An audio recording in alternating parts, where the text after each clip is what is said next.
నమస్కారం, నా పేరు శివ. అందరూ ఎలా ఉన్నారు ఫ్రెండ్స్? ఇవాళ వీడియోలో బ్యాంకు ఖాతాదారులకి కొన్ని ముఖ్యమైన విషయాలు అయితే నేను చెప్పబోతున్నాను.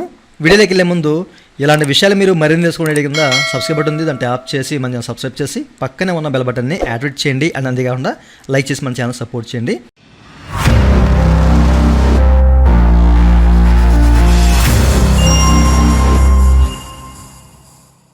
ఇక టాపిక్ స్టార్ట్ చేస్తే కనుక చాలామంది ఈ రోజుల్లో బ్యాంకు ఖాతా లేని వారు ఎవరు లేరండి, ఓకేనా.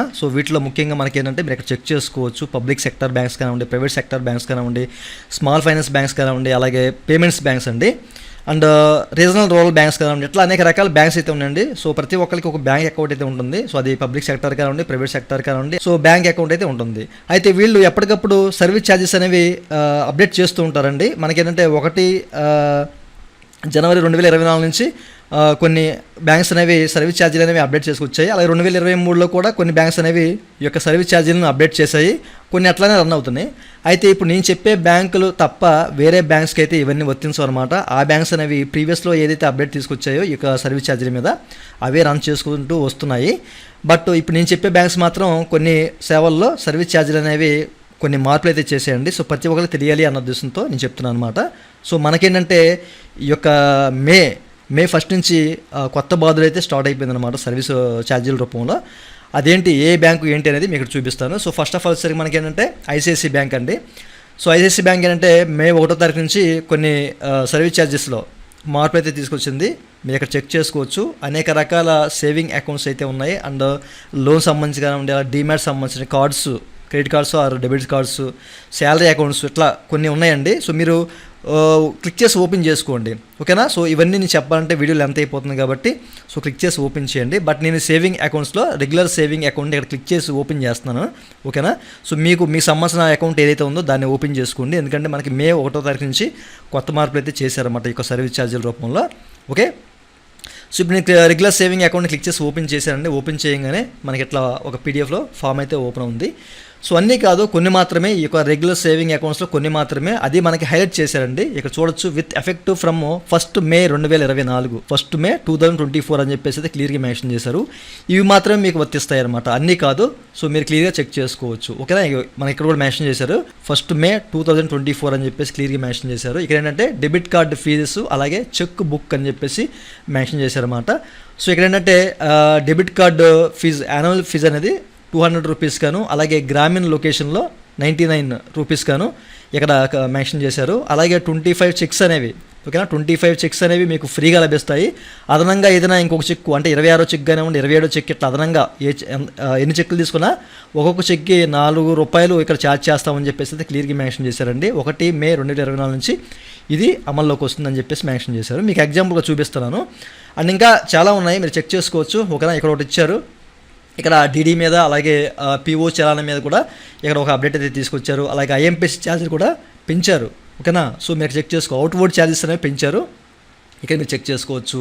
అలాగే అకౌంట్ క్లోజర్ సంబంధించింది కూడా ఇక్కడ నిల్ అని చెప్పేసి ఇచ్చారండి. మీరు అకౌంట్ క్లోజ్ చేస్తే మీకు ఎలాంటి ఛార్జెస్ ఉండవని చెప్పేసి 1 మే 2024 నుంచి అట్లాంటి ఛార్జీలు ఉండవని చెప్పేసి క్లియర్గా మెన్షన్ చేశారు.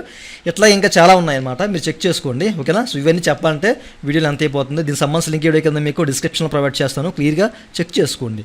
ఐసిఐసిఐ బ్యాంక్ వాళ్ళు ఇక్కడ మీరు క్లిక్ చేసి ఓపెన్ చేసి చెక్ చేసుకోండి, ఒక్కొక్కటి మీరు చెక్ చేసుకోవచ్చు, ఓకేనా. అండ్ ఆ తర్వాత వస్తే మనకి ధనలక్ష్మి బ్యాంక్ అండి. ధనలక్ష్మి బ్యాంక్స్ సంబంధించి కూడా కొన్ని అప్డేట్ అయితే తీసుకొచ్చిందనమాట. వీటిలో సేవింగ్ అకౌంట్స్ అండి, అలాగే కరెంట్ అకౌంట్స్. మీరు ఇక్కడ చెక్ చేసుకోవచ్చు. షెడ్యూల్ ఆఫ్ ఛార్జెస్లో మనకి 2 ఈ యొక్క సేవింగ్ అకౌంట్స్ అలాగే కరెంట్ అకౌంట్స్ మీద వీళ్ళు అప్డేట్ తీసుకొచ్చారు. ఈ లింక్ కూడా మీకు డిస్క్రిప్షన్ ఇస్తాను, ఇక్కడ క్లిక్ చేసి ఓపెన్ చేస్తే సరిపోతుంది. దీనికి సంబంధించిన పీడిఎఫ్ అయితే ఓపెన్ అవుతుంది.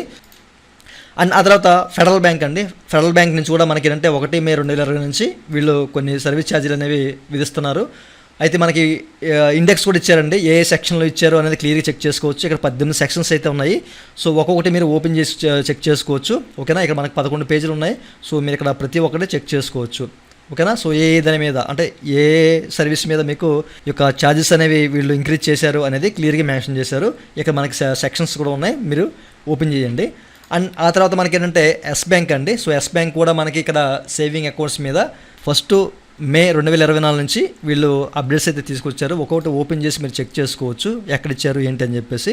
సో వీళ్ళు ఓన్లీ సేవింగ్ అకౌంట్స్ మీదే వీళ్ళు కొన్ని అప్డేట్స్ అయితే తీసుకొచ్చారండి. మిగతా వాటి మీద ఇక్కడ ఏమీ కనిపించట్లేదు. సో వీళ్ళు ఓన్లీ యొక్క సేవింగ్ అకౌంట్ మీద మాత్రమే వీళ్ళైతే ఫస్ట్ మే 2020 నుంచి కొన్ని ఛార్జెస్ అనేవి కొత్తగా అప్డేట్ అయితే తీసుకొచ్చారన్నమాట. సో క్లిక్ చేసి ఓపెన్ చేయండి. సో మనకైతే క్లియర్గా ఓపెన్ అవుతుంది. మనకి మే నుంచి ఎక్కడెక్కడ ఏ ఛార్జెస్ అనేవి వీళ్ళు విధించారు అనేది క్లియర్గా మనకి ఇక్కడ తెలిసిపోతుంది అనమాట. ఓకేనా, అంటే మనం మినిమం బ్యాలెన్స్ ఎక్కడెక్కడ ఎంతెంత మెయింటైన్ చేయాలి, ఒకవేళ మెయింటైన్ చేయకపోతే మనకి సర్వీస్ ఛార్జ్ ఎంతెంత పడుతుంది అనేది కూడా క్లియర్గా మెన్షన్ చేశారు. అలాగే ఆర్టీజీఎస్, నెఫ్ట్, ఐఎంపీఎస్ మీద కూడా ఏ ఛార్జెస్ తీసుకొచ్చారు అనేది క్లియర్గా మెన్షన్ చేశారన్నమాట. ఓకేనా, సో క్లియర్గా మీకు ఇక్కడ ఇచ్చారు అన్ని చార్ట్లోని.